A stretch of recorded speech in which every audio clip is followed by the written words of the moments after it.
बंदी छोड़ सतगुरु रामपाल जी परमेश्वर जी की जय हो। परमपिता परमात्मा सारी सृष्टि के रचनहार कुल मालिक असंख्य ब्रह्मांडों के स्वामी जगत गुरु तीनों लोकों में प्रवेश करके सबका भरण पोषण करने वाले राजाधिराज आत्माधार नाथों के नाथ देवों के देव महादेव सर्वेश्वर महेश्वर मृत्युंजय अजरो अमर आदि अनादि सनातनी प्रभु जगत पिता जगदीश्वर श्री श्री 1008 की उपाधि के वास्तविक अधिकारी अकाल मूरत सौद स्वरूपी राम वासुदेव सर्वगतम ब्रह्म परम पूज्य प्रथम पूज्य परम संत परम पुरुष परम धनी परम दयालु सत्य कबीर हक्का कबीर अल्लाह अकबर बाखबर अल्लाह ताला जगत के तारणहार जगत के मुक्तिदाता जगत के जगन्नाथ हारे के सहारे हिंदुओं के राम मुसलमानों के अल्लाह सिखों के वाहिगुरु ईसाइयों के मसीह दया के सागर दयानिधि करुणा के सागर करुणानिधि स्वयंभू परिभू संकट मोचन कष्ट हरण मंगल करण दुख भंजन अविगत कबीर निर्विकार निर्विषम परमात्मा अलय अलेख सतगुरु आदि अनादि सतगुरु असली मर्यादा पुरुषोत्तम असली राम असली कृष्ण असली घनश्याम असली मुरारी राजाओं के राजा महाराजाओं के महाराजा शहंशाहों के शहंशाह सम्राटों के सम्राट भगवानों के भगवान अल्लाहों के अल्लाह प्रभुओं के प्रभु मसीहाओं के मसीह सच्चे वाहिगुरु बाबाओं के बाबा पीरों के पीर सेठों के सेठ जगत सेठ सावड़सा सेठ सर्वगुण संपन्न अनंत कोटि कलाओं के स्वामी अनंत कोटि ब्रह्मांडों के नायक योगियों में महायोगी ध्यानियों में महाध्यानी सिद्धों में परम सिद्ध ज्ञानियों में तत्व ज्ञानी ब्रह्म ज्ञानी महाज्ञानी परम ज्ञानी सर्वश्रेष्ठ ज्ञानी विज्ञानी युवा कबीर समरथ कबीर असमवात अमित ओजा सच्चे रहनुमा करीम अल्लाह सुभान अल्लाह दुनिया के अंतिम पैगंबर 8 सितंबर 1951 से गांव धनाना जिला सोनीपत हरियाणा भारतवर्ष की पावन भूमि पे प्रकट रियल कल्कि भगवान श्री नारायण साकार हरि श्री बाबा साहेब नूर अनंत परमात्मा संत शिरोमणि सतगुरु रामपाल जी परमेश्वर जी के चरण कमल में साध संगति से जुड़े हुए देश विदेश से आप और हम सभी सत्सेवक भाई बहनों का अनंत कोटि दंडवत प्रणाम। सत्साई भाई और बहनों, दया परमपिता परमेश्वर जी की सतगुरु रामपाल जी की जिनके विशेष आशीर्वाद से शुभ आशीर्वाद से उन्हीं के कर कमल से लिखित पवित्र पुस्तक जीने की राह के ऊपर वीडियो बनाने की श्रृंखला जारी है। इसी श्रृंखला में आज हमारा ये 12वें नंबर का वीडियो है। प्रत्येक वीडियो में गुरुदेव भगवान के आशीर्वाद से हमें भक्ति मार्ग के संबंध में बहुत सारी नई नई बातें प्राप्त हो रही हैं। भाई और बहनों, ये पवित्र पुस्तक जीने की राह आपका जीवन अवश्य बदल देगी यदि आपने इस पुस्तक को गौर से एक बार पूरा पढ़ा तो। और यदि आप सतगुरु रामपाल जी के YouTube पर सत्संग सुनने लग जाएंगे तो आपका सब कुछ ही पलट जाएगा। आपको वास्तव में इस बात का पता चलेगा कि मेरा जन्म क्यों हुआ है, ये मनुष्य योनि स्त्री या पुरुष की मुझे क्यों प्राप्त हुई है। यदि मैं इस मनुष्य शरीर को बच्चे पैदा करके उनका पालन पोषण करके और अंत में मर जाता हूं तो यह कार्य तो अन्य योनियों में पशु पक्षी भी कर रहे हैं। फिर भला मेरे में और पशु पक्षियों के जीवन में क्या अंतर रह गया। यदि परमात्मा ने मुझे अन्य योनियों से सर्वश्रेष्ठ स्त्री या पुरुष का ये मनुष्य शरीर प्रदान किया है तो अवश्य इसका कार्य भी कुछ विशेष है जिसको मैं अभी जानता नहीं हूं। ये जानकारी आपको सतगुरु की पवित्र पुस्तकें पढ़ने से या फिर YouTube पर उनके सत्संग सुनने से ही प्राप्त होगी। तो आप जी उसे प्रार्थना करेंगे, यदि आपने अभी तक जीने की राह पुस्तक पर बन रहे वीडियो को शुरू से देखना प्रारंभ नहीं किया है तो पार्ट नंबर 1 से देखना जरूर शुरू करें, क्योंकि पार्ट नंबर 1 इसकी भूमिका है और भूमिका को अच्छे से देखे बिना पढ़े बिना आगे का वीडियो समझना थोड़ा मुश्किल है। तो आज के वीडियो में हम शुरू करेंगे पार्ट नंबर 12। पिछले वीडियो में गुरुदेव भगवान ने हमें बताया कि किस प्रकार से संतों के सत्संगों ने संत की शरण में जाने से परिवार जो बर्बादी के कगार पे थे, विनाश के मुहाने पे थे, आज वो संत परिवार बन चुके हैं, ऋषि परिवार बन चुके हैं। उनका घर परमेश्वर ने स्वर्ग बना दिया है जिनका घर नरक बना हुआ था। फिर गुरुदेव ने एक विधवा औरत रामों की कथा हमें बताई कि रामों का पति शादी के कुछ ही वर्षों बाद में मर गया था उसका एक पुत्र था करमपाल, जो बड़ा होकर कुसंगति में पड़ने के कारण शराब पीने लग गया था और चोरी करने लग गया था। और कैसे उस रामो की पड़ोसन एक दिन अपने गुरुजी को भोजन करवाने के लिए, खीर बनाने के लिए, दूध लेने के लिए रामो के घर गई और रामो से उसने सत्संग में चलने की बात कही। लेकिन रामो ने बहुत सारे बहाने बनाए कि बहन, मेरे सिर पे पति का साया नहीं है, इसलिए लोग मुझे ताने मारेंगे, मैं तो वैसे ही बहुत ज़्यादा दुखी कर रखी हूँ। फिर उस बहन ने बताया कि बहन, हमें समाज को नहीं देखना, हमने लोक लाज में नहीं पड़ना चाहिए। कल को ये समाज तेरा कहाँ तक साथ देगा? कल को शरीर छूटेगा, 84 लाख योनियों में जाएगी, ये समाज तेरा कहाँ तक साथ देगा? आपने सत्संग में जरूर चलना चाहिए, गुरुजी की शरण ग्रहण कीजिए। संतों की शरण में आने से जीवन बदल जाता है। यदि बच्चों के बुरे संस्कार होते हैं तो संतों के आशीर्वाद से उनके संस्कार भी चेंज हो जाते हैं। हो सकता है तेरा बेटा भी सुधर जाए यदि गुरुजी का आशीर्वाद मिल जाए तो। और बहन को बहुत अच्छी प्रकार से समझाया कि जिस प्रकार मीराबाई ने समाज से संघर्ष किया।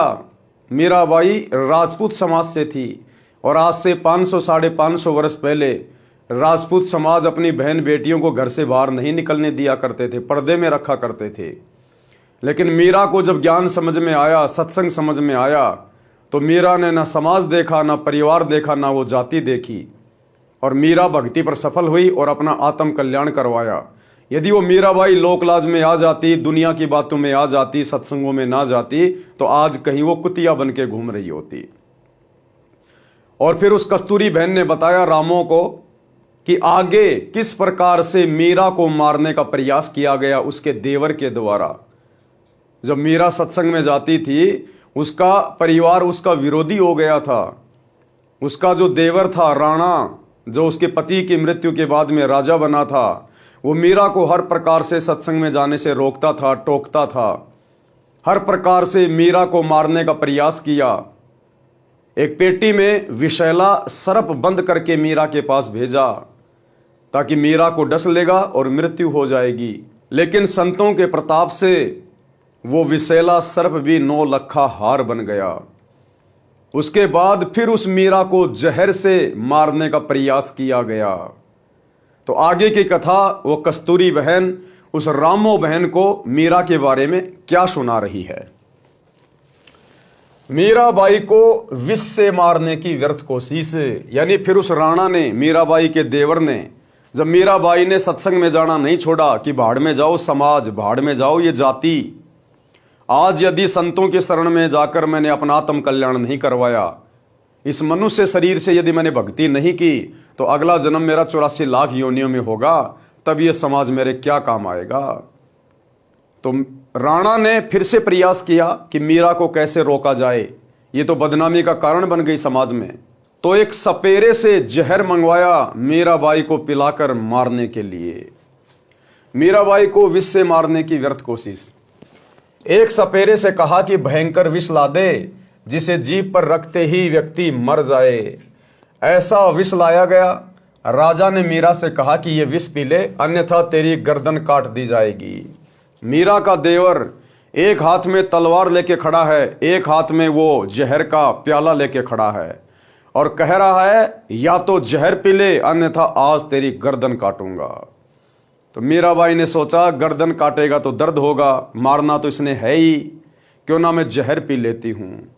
तो मीराबाई ने अपने परमात्मा को याद करके और वो जहर का प्याला पी लिया। और आगे फिर क्या होता है। मीरा ने सोचा कि गर्दन काटने से तो पीड़ा होगी, विष पी लेती हूं। मीरा ने विष का प्याला परमात्मा को याद करके पी लिया, लेकिन उन्हें कुछ नहीं हुआ।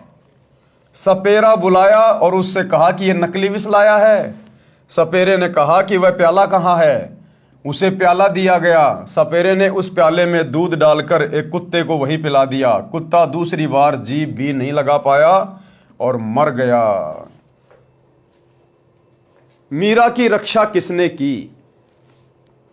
आज भी आध्यात्मिक ज्ञान से अपरिचित भगत समाज यही मानता है कि मीरा के विष को यानी जहर को श्री कृष्ण जी ने अमृत बनाया था। भाई और बहनों, जिस समय ये लीला हुई उस समय मीराबाई ने श्री कृष्ण जी की भक्ति छोड़ दी थी। मीराबाई को पता चल गया था कि श्री कृष्ण जी पूर्ण परमात्मा नहीं है। श्री कृष्ण जी की भक्ति करने से ये जीव 84 लाख योनियों के कष्ट से छुटकारा प्राप्त नहीं कर सकता। श्री कृष्ण अर्थात विष्णु जी तो स्वयं 84 लाख योनियों में जाते हैं, पशु पक्षी की योनियों में भयंकर कष्ट भोगते हैं, क्योंकि मीरा को कबीर परमात्मा मिल गए थे। मीरा को सच्चा सत्संग मिल गया था।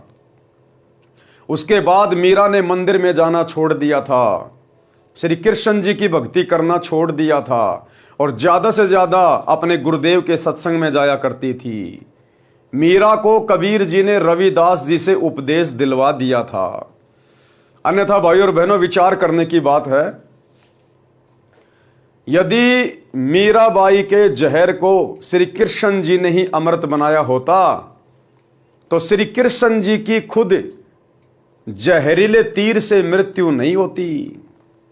आप सबको पता है, त्रेता युग में विष्णु जी रामचंद्र रूप में आए और अपने स्वार्थ के लिए बाली से सैन्य सहायता प्राप्त करने के लिए सीता को रावण से युद्ध करके छुड़वा कर लाने के लिए सुग्रीव के साथ में एग्रीमेंट किया गया था।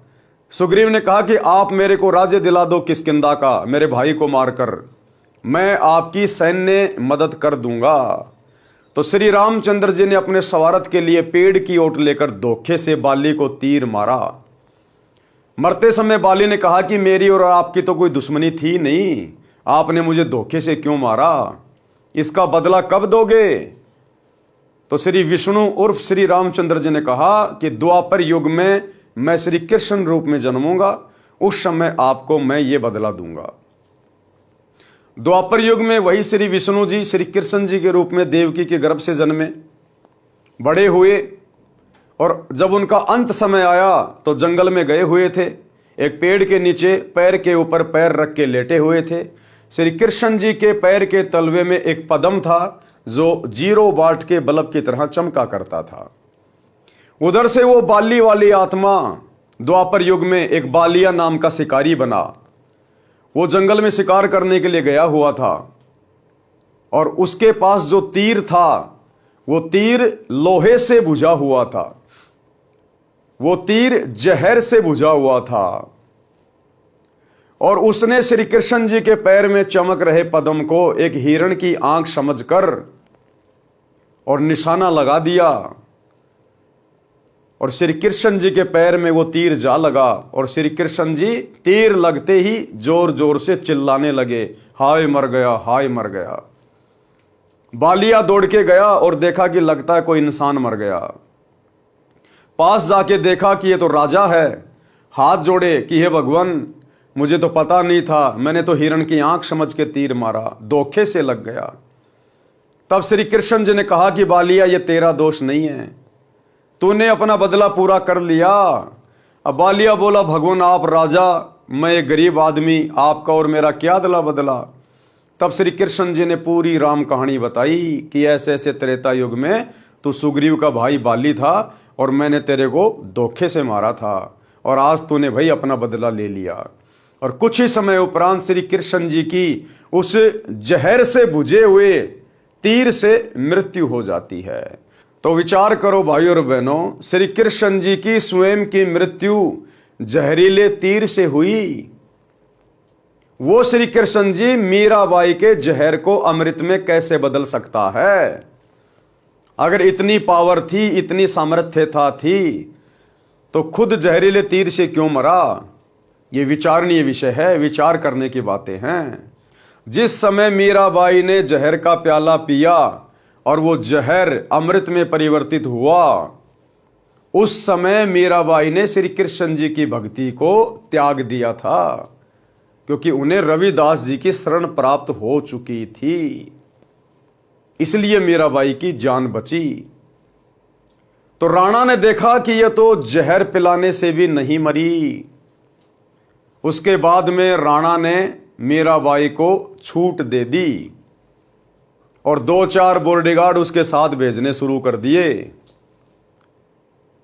ताकि लोग ये ना कहें कि यह अकेली जाती है।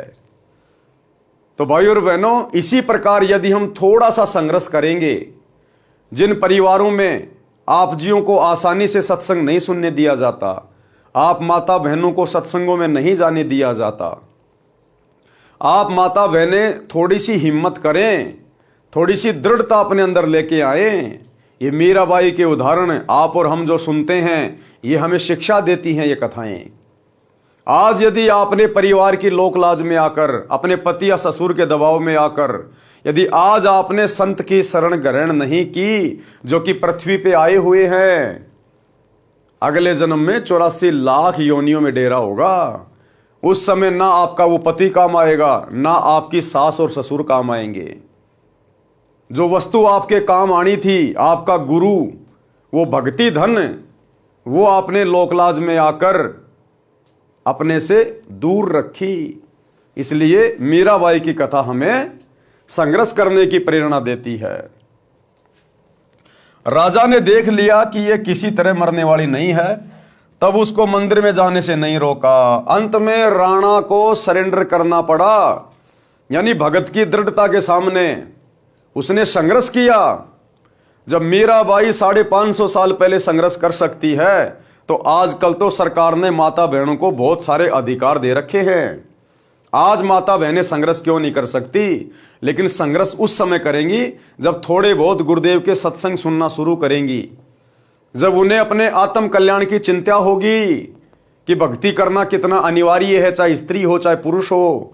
आज अगर भक्ति नहीं की तो ये पति, ये कार, ये कोठी, ये इज्जत, ये जायदाद सब यहीं की धरी रह जाएगी। अगले जन्म में मैं कुतिया बन के घूमूंगी, तब मेरा पति, मेरा कोई बचाव नहीं करेगा। तो जब हम गुरुदेव के सत्संग सुनेंगे, पुस्तकें पढ़ेंगे, हमारे अंदर भक्ति की प्रेरणा उठेगी, और फिर यदि कोई समस्या आती है घर परिवार में, तभी तो हम संघर्ष करेंगे। तो सबके घर में मोबाइल है, दिन भर में फालतू के शॉर्ट वीडियो, रील वगैरह देखते हो, दुनिया भर के फालतू के अश्लील वीडियो देखते रहते हो। थोड़ा थोड़ा कोशिश करो, गुरुदेव के यूट्यूब पर सत्संग सुनो। राजा ने देख लिया कि यह किसी तरह मरने वाली नहीं है, तब उसको मंदिर में जाने से नहीं रोका। उसके साथ कई नौकरानी तथा पुरुष रक्षक भी भेजने लगा कि लोग ये नहीं कहेंगे कि आवारागर्दी में जाती है।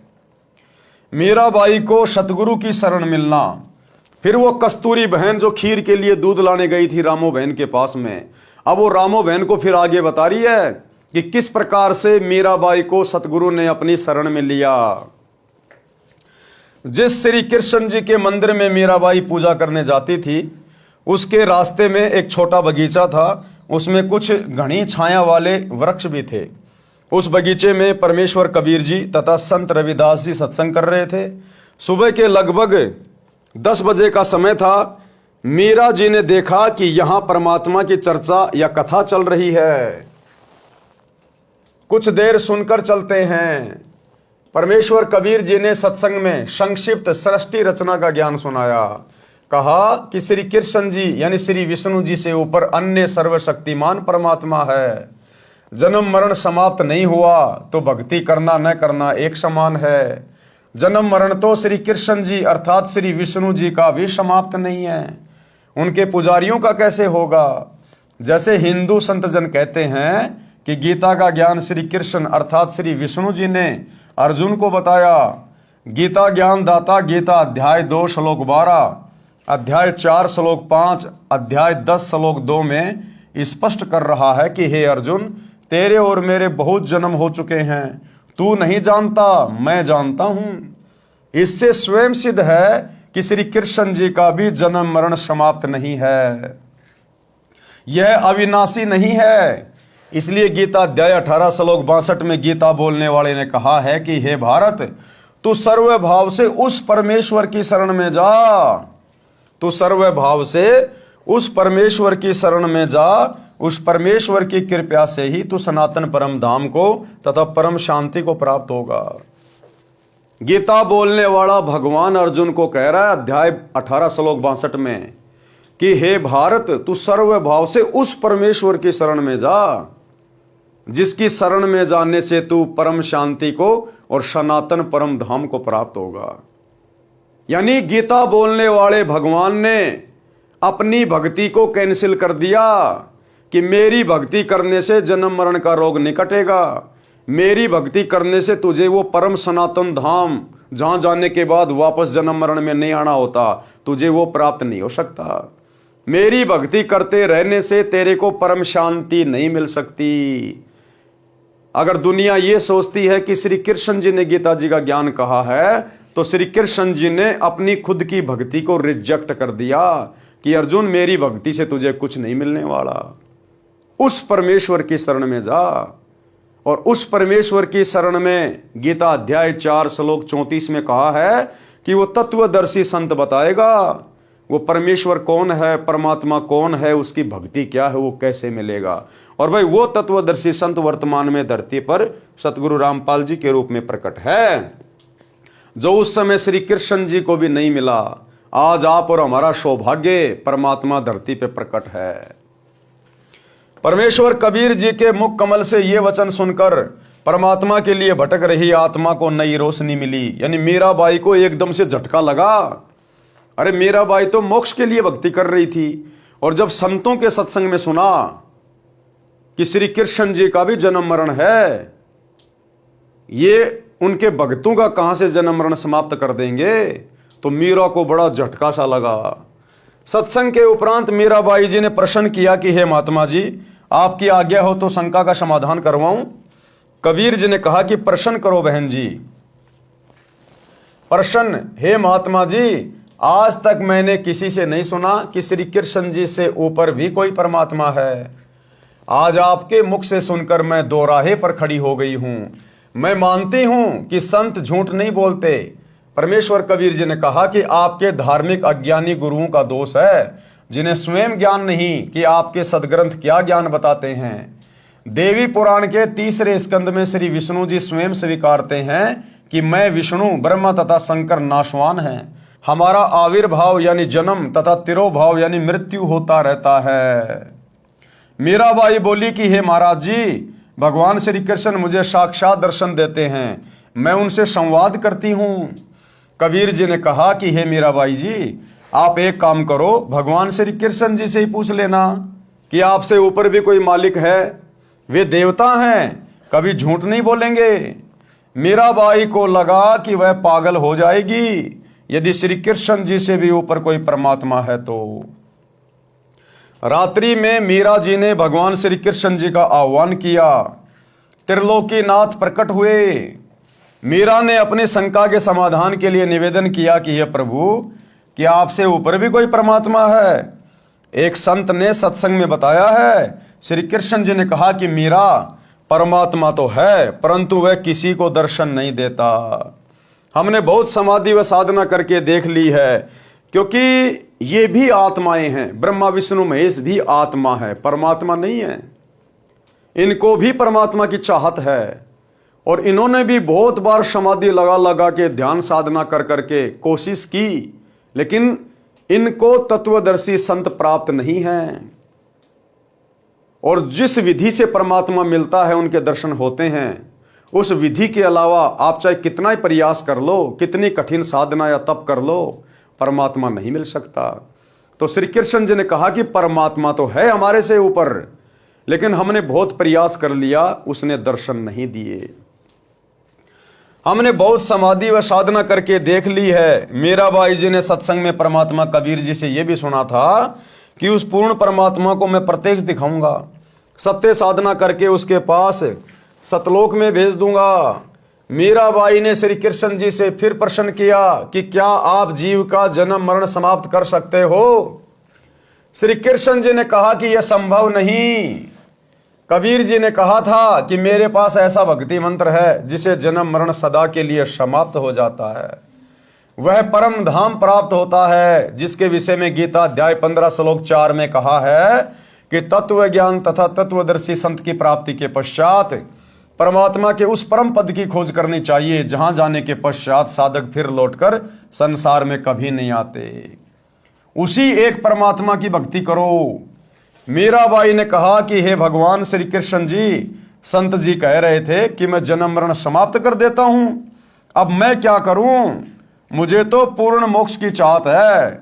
श्री कृष्ण जी बोले कि मीरा, आप उस संत की शरण ग्रहण करो। श्री कृष्ण जी ने क्या कहा, अपना कल्याण कराओ। मुझे जितना ज्ञान था वह बता दिया। मीरा अगले दिन मंदिर नहीं गई, सीधी संत जी के पास अपनी नौकरानियों के साथ गई तथा दीक्षा लेने की इच्छा व्यक्त की तथा श्री कृष्ण जी से हुई वार्ता भी संत कबीर जी से साझा की। उस समय छुआछात चरम पर थी। ठाकुर लोग अपने को सर्वोत्तम मानते थे।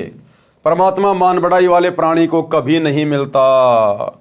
मीराबाई की परीक्षा के लिए कबीर जी ने संत रविदास जी से कहा कि आप मीरा राठौड़ को प्रथम मंत्र दे दो, ये मेरा आपको आदेश है।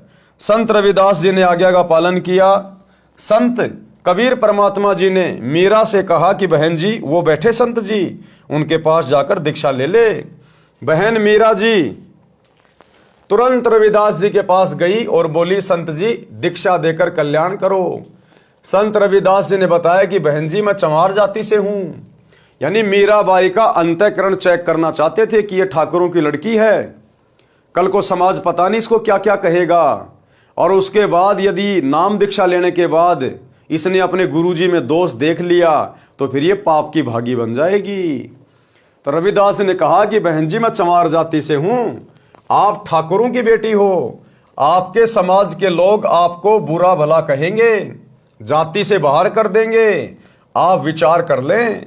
मीराबाई अधिकारी आत्मा थी, परमात्मा के लिए मर मिटने के लिए सदा तत्पर रहती थी। बोली, संत जी आप मेरे पिता, मैं आपकी बेटी, मुझे दीक्षा दो, भाड़ में पड़ो समाज, कल को कुतिया बनूंगी तब ये ठाकुर समाज मेरा क्या बचाव करेगा।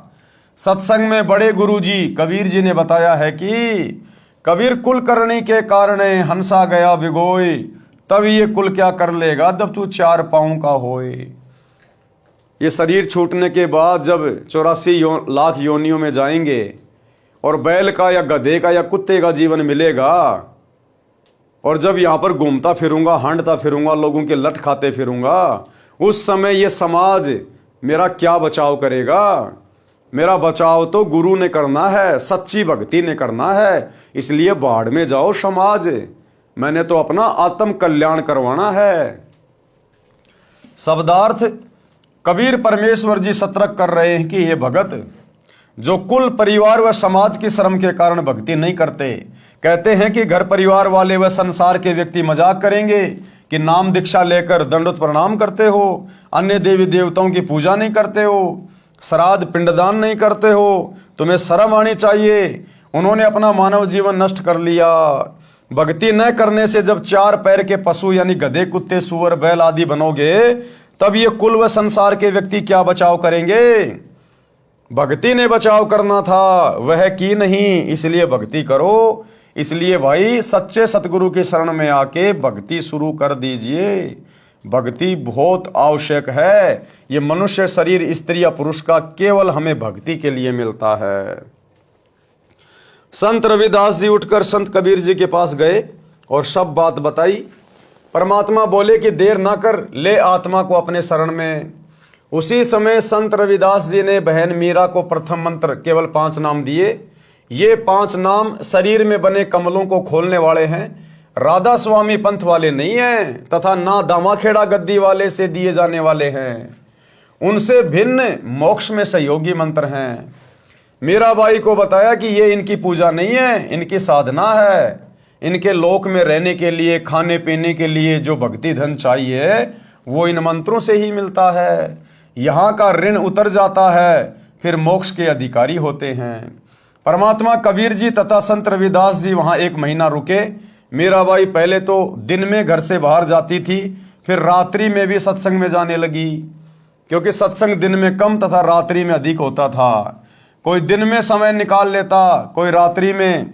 मीरा के देवर राणा जी मीरा को रात्रि में घर से बाहर जाता देखकर जल भुन गए। परंतु मीरा को रोकना तूफान को रोकने के समान था, क्योंकि मीराबाई को आत्म कल्याण का चस्का लग गया, मीराबाई को ज्ञान समझ में आ गया, मीराबाई सही ठोर ठिकाने संत के चरणों में लग गई। भला फिर उस आत्मा को कौन रोक दे, जिस आत्मा को अपना मोक्ष दिखाई दे, जिस आत्मा को इस गंदे संसार की वास्तविकता समझ में आ जाए और सच्चे सतगुरु की पहचान हो जाए, फिर उस आत्मा को भला कौन रोक सकता है। उस आत्मा को रोकना तो तूफान को रोकने के समान है। तो उसके देवर ने देखा भाई ये तो बिल्कुल भी मानने वाली नहीं है, पहले तो दिन में जाती थी, अब ये रातों को भी जाने लग गई। इसलिए राणा जी ने अपनी मौसी जी यानी मीरा की माता जी को बुलाया और मीरा को समझाने के लिए कहा कि इसने हमारी इज्जत का नाश कर दिया।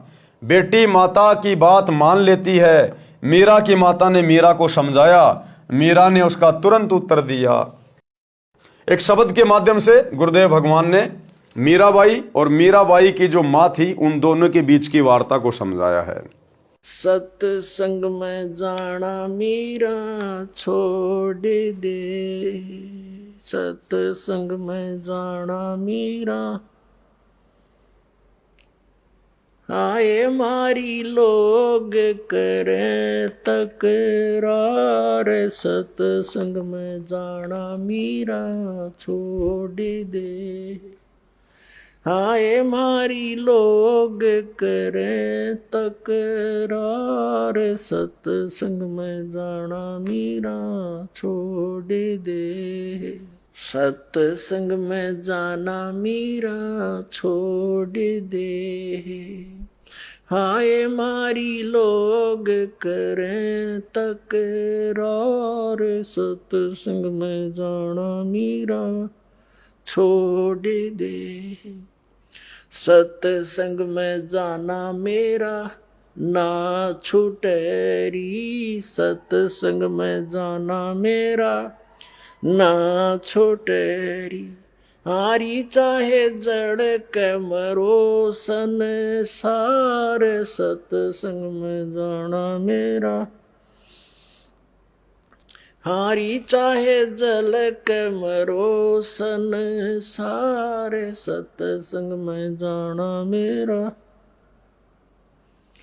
थारे सत्संग के राह में है, थारे सत्संग के राह में है, आए वहाँ पर रहते हैं काले नाग, कोई कोई नाग तन डस लेवे, आए वहाँ पर रहते हैं काले नाग, कोई कोई नाग तन डस लेवे, जब गुरु जी की मेरे फेरी, जब गुरुओं की मेरे फेरे, हारी वस गंडे वे बने जाव, सत्संग में जाना मेरा ना छूटेरी, हारी व तो सरप गंडे वे बने जाव, सत्संग में जाना मेरा, सत्संग में जाना मीरा छोड़ दे, सत्संग में जाना मीरा छोड़ दे, आए मारी लोग करें तकरार, सत्संग में जाना मीरा छोड़ दे, सत्संग में जाना मेरा ना छूटेरी, सत्संग में जाना मेरा ना छूटेरी, हारी चाहे जड़ के मरो संसार, सत्संग में जाना मेरा, थारे सत्संग के राह में है, वह माता डराना चाहती है बेटी को, संग के राह में आए वहाँ पर रहते हैं बब्बर शेर, कोई कोई शेर तन खा लेवे, कोई कोई शेर तन खा लेवे, जब गुरु जी की मेहर होवेरी, जब सतगुरु जी की मेहर होवेरी, हारी वो तो शेरों के गिदड़ बने जावे, सत्संग में जाना मेरा ना छुटेरी। हारी वो तो शेरों के गिदड़ बने जावे, सत्संग में जाना मेरा ना छुटेरी। तुम थारे सत्संग के बीच में है, थारे सत्संग के बीच में, हाँ ये वहाँ पर रहते हैं साधु संत, कोई कोई संत तन ले रमे। हाँ ये वहाँ पर रहते हैं साधु संत, कोई कोई संत तन ले रमे। तेरे री मन में माता पाप हैरी, तेरे री मन में माता पाप हैरी, वो संत मेरे माँ बाप हैरी, वो संत मेरे माँ बाप हैरी। हारी वह तो कर देंगे बेड़ा पार, सत्संग में जाना मेरा ना छुटेरी। हारी वे तो कर देंगे बेड़ा पार, सत्संग में जाना मेरा ना छुटेरी। सत्संग में जाना मेरा छोड़ दे, सत्संग में जाना मेरा छोड़ दे। हाँ ये मारी लोग करें तकरार, सत्संग में जाना मेरा छोड़ दे, सत्संग में जाना मेरा ना छोटेरी, सत्संग में जाना मेरा ना छोटेरी। हारी चाहे जड़ के मरो संसार, सत्संग में जाना मेरा ना छूटेरी। वो तो जात चमार है, वो तो जात चमार है, इसमें हमारी आर है, इसमें हमारी आर है। तेरे री लिख माता चमार हैरी, तेरे लिख माता चमार हैरी। मेरा सिरजन और हैरी, मेरा सिरजन और हैरी। हारी व तो मीरा के गुरु रविदास, सत्संग में जाना मेरा न छुटेरी। हारी व तो मीरा के गुरु रविदास, सत्संग में जाना मेरा न छुटेरी। शब्दार्थ। मीराबाई की माता ने कहा कि हे मीरा, तू सत्संग में जाना बंद कर दे। संसार के व्यक्ति हमारे विषय में गलत बातें करते हैं। मीरा ने कहा कि हे माता, मैं सत्संग में जाना बंद नहीं करूंगी। संसार भले ही ईर्ष्या की आग में जलकर मर जाए।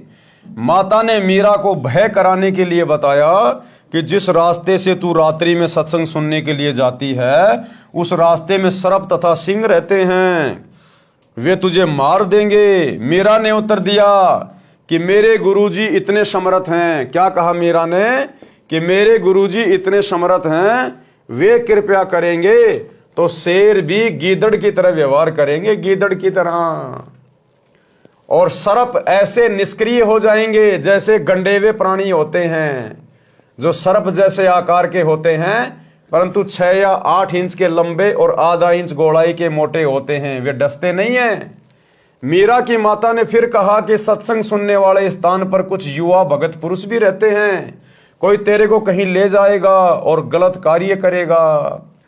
मीरा ने उत्तर दिया कि हे माता, आपके मन में दोष है, इसलिए आपके मन में ऐसे विचार आए हैं। हे माता, वे संत व भगत तो मेरे माता पिता के समान हैं, वे ऐसा गलत कार्य नहीं करते। मीरा की माता ने छुआछात के कारण मीरा को रोकना चाहा और कहा कि हे मीरा, तेरा गुरु रविदास तो अनुसूचित जाति का चमार है, इससे हम राजपूतों की बेइज्जती हो रही है। सत्संग में जाना बंद कर दे। मीरा ने कहा कि हे माता, आपके विचार से मेरे गुरुजी अनुसूचित जाति के चमार हैं।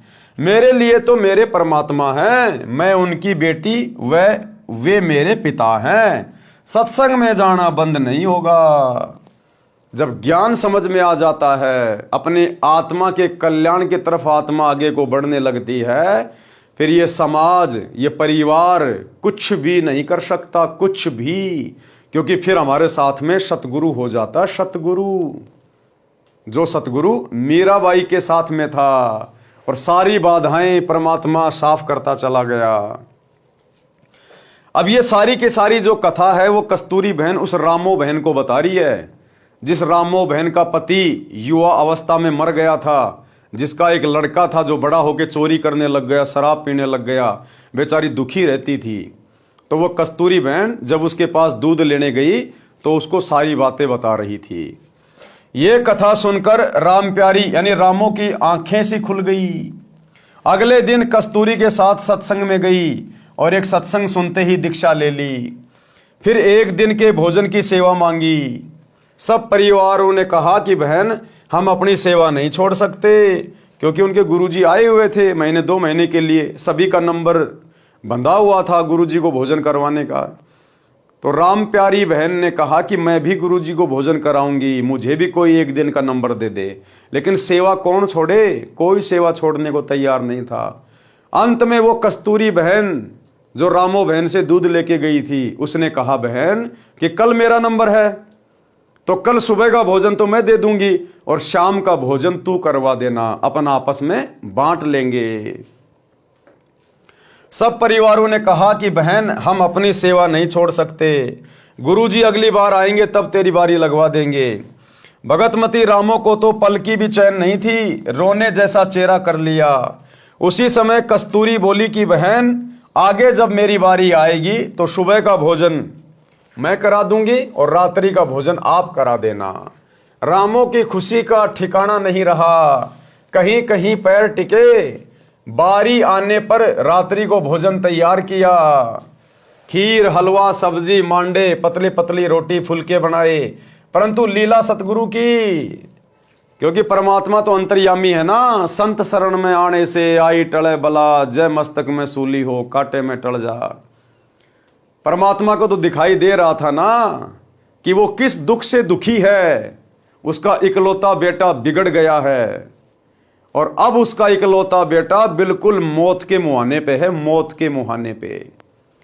क्योंकि जिस रात्रि रामोबाई ने अपने गुरुजी को भोजन करवाना था, उसी रात्रि रामोबाई के लड़के ने अपने दोस्तों के साथ राजा के महल में रानियों के गहने चोरी करने के लिए जाना था और उस दिन वो पकड़ा जाना था और उसको फांसी की सजा टूटनी थी, सूली की सजा।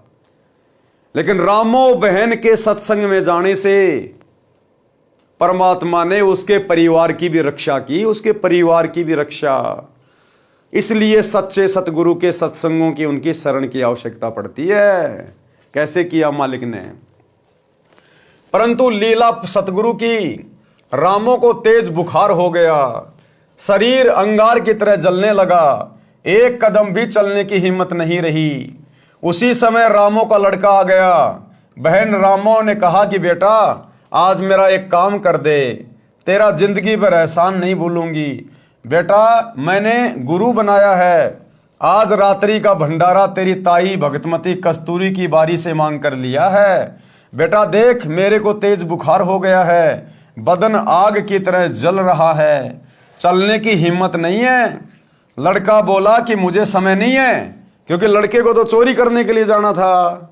अब मां को पता नहीं था ये निकम्मा चोरी भी करने लग गया। लड़का बोला कि मुझे समय नहीं है, मैं ना देख कर आऊं भोजन आश्रम में।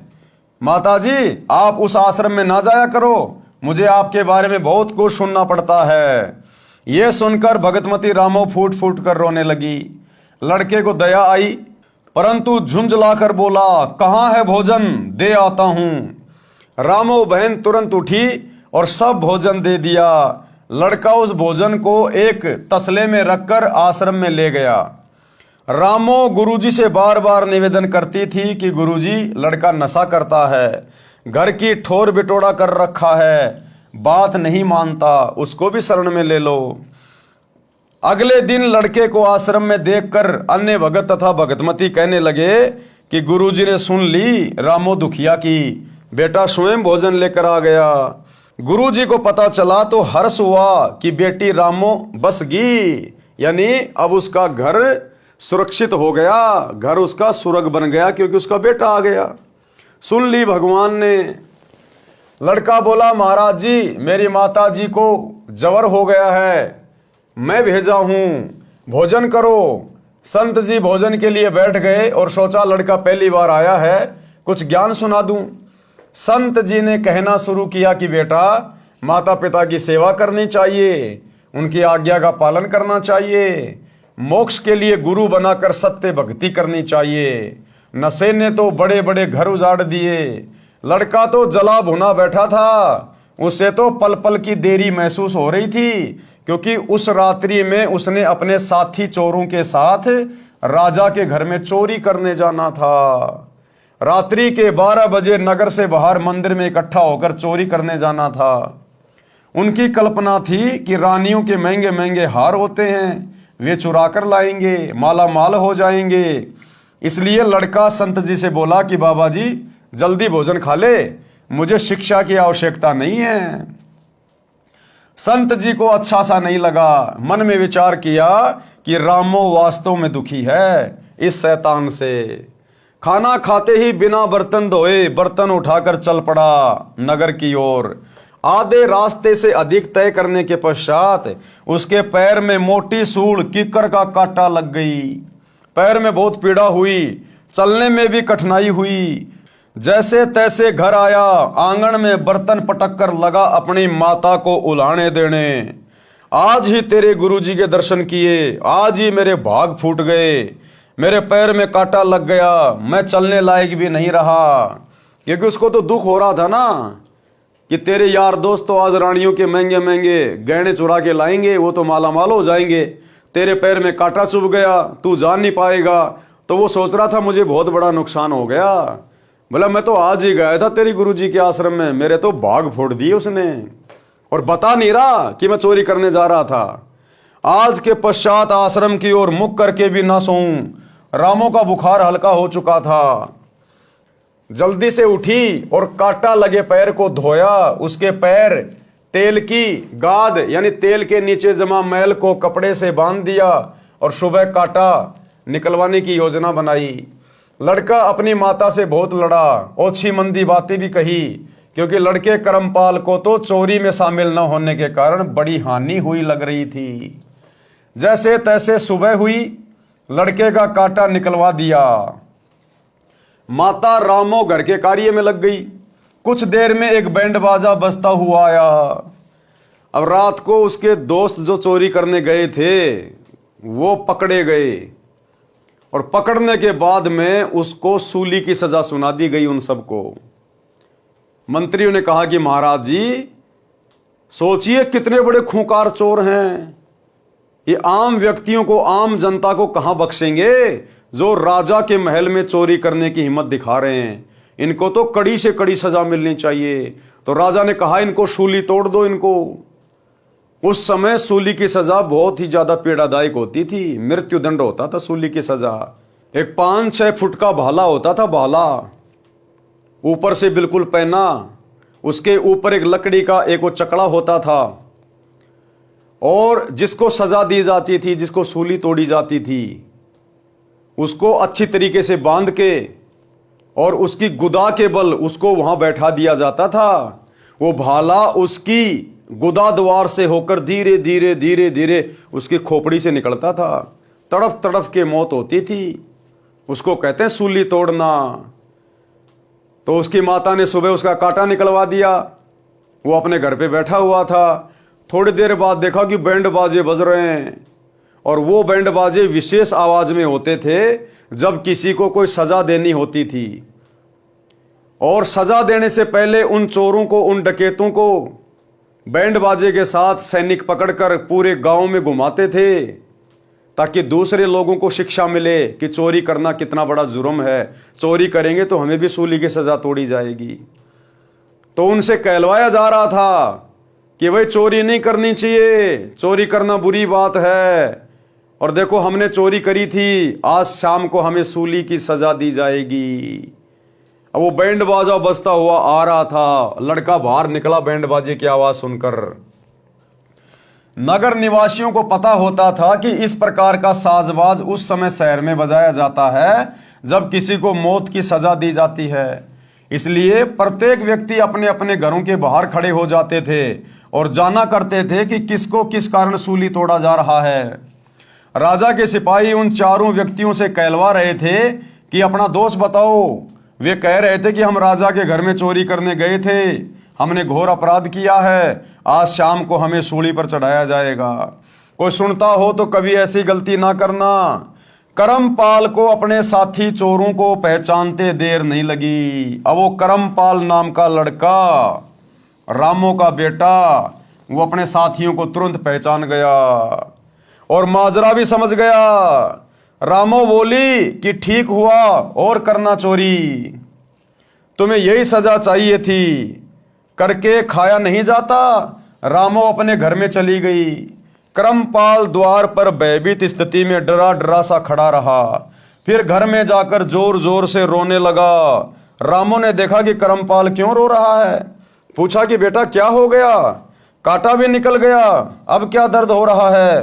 करमपाल उठा और अपनी माता के सीने से लिपट गया, बोला माँ भला हो आपके गुरुजी का, जिसने तेरे बेटे की सूली की सजा कांटे में टाल दी।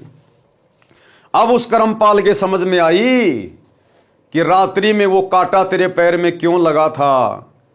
वो कांटा लगा नहीं था, वो सतगुरुदेव भगवान के द्वारा लगाया गया था, क्योंकि उसकी मां सतगुरु की शरण में आ गई थी। और सतगुरु के शरण में आने के बाद उस परिवार पे फिर कोई आपत्ति नहीं आ सकती। अगर किसी की मृत्यु होनी है, किसी का एक्सीडेंट होना है, किसी ने बीमारी में मरना है, और अगर परिवार का एक सदस्य भी नाम उपदेश ले लेता है और मर्यादा में रह के भक्ति करता है, तो परमात्मा पूरे परिवार पे आने वाली आपत्ति को टालते हैं। तो अब उस करमपाल को समझ में आ गया और कहा कि मां भला हो तेरे गुरुजी का, जो मेरे पैर में कांटा लग गया, भला हो आपके गुरुजी का, जिसने तेरे बेटे की सूली की सजा कांटे में टाल दी। मां आज तेरा बेटा सूली चढ़ना था, मां आप कैसे जीवित रहती। रामो बोली कि मेरा बेटा क्या चोर है, क्यों टूटती सूली, चोरों को सजा मिलती है।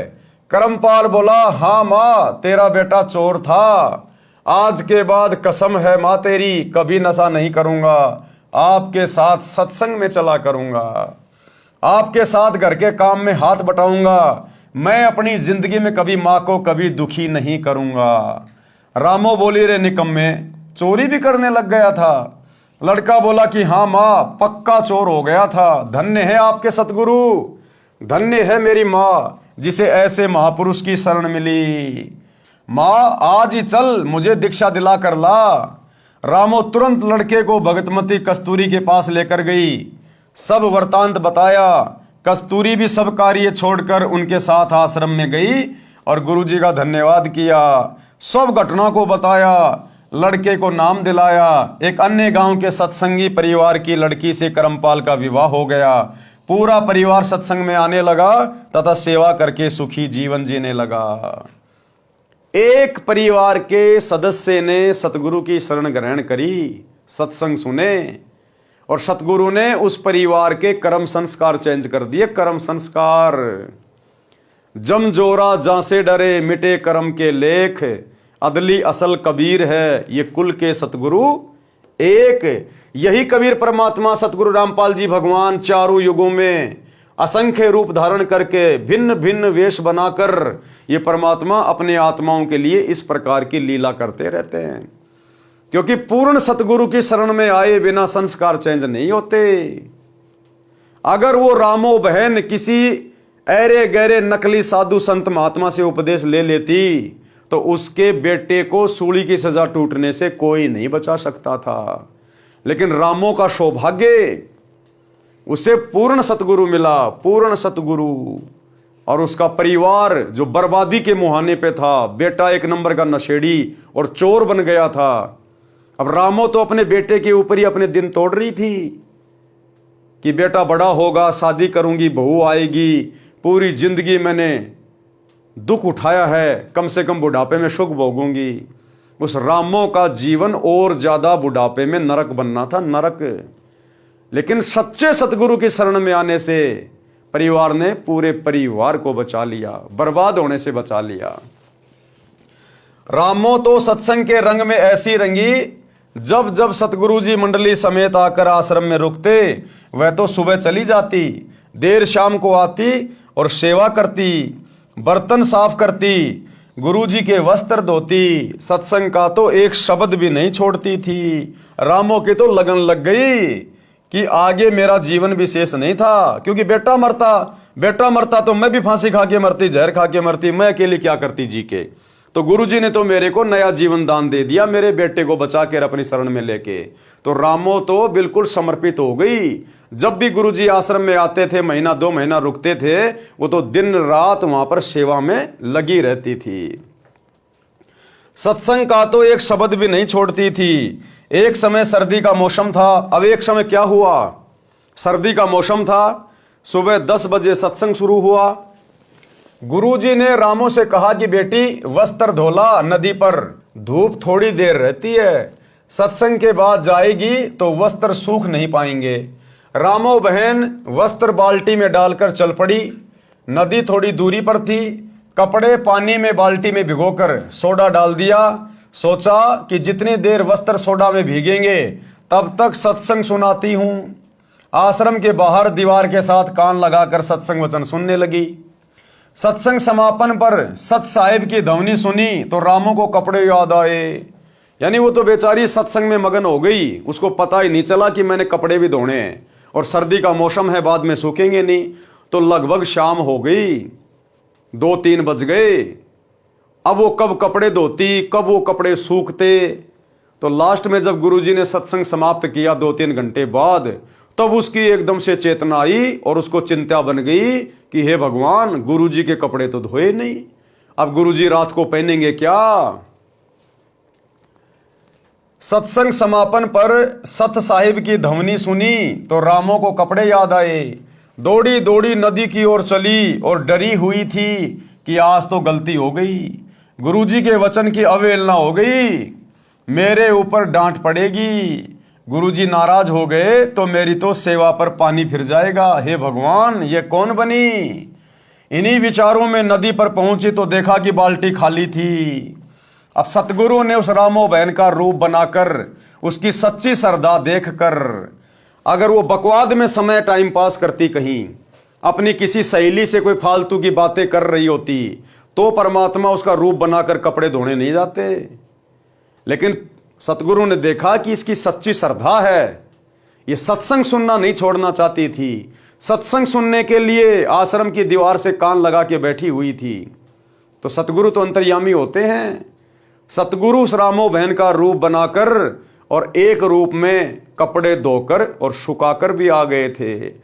तो जब रामो बहन गई तो देखा कि बाल्टी में तो कपड़े है ही नहीं, और कपड़े तो सारे सूखे हुए हैं।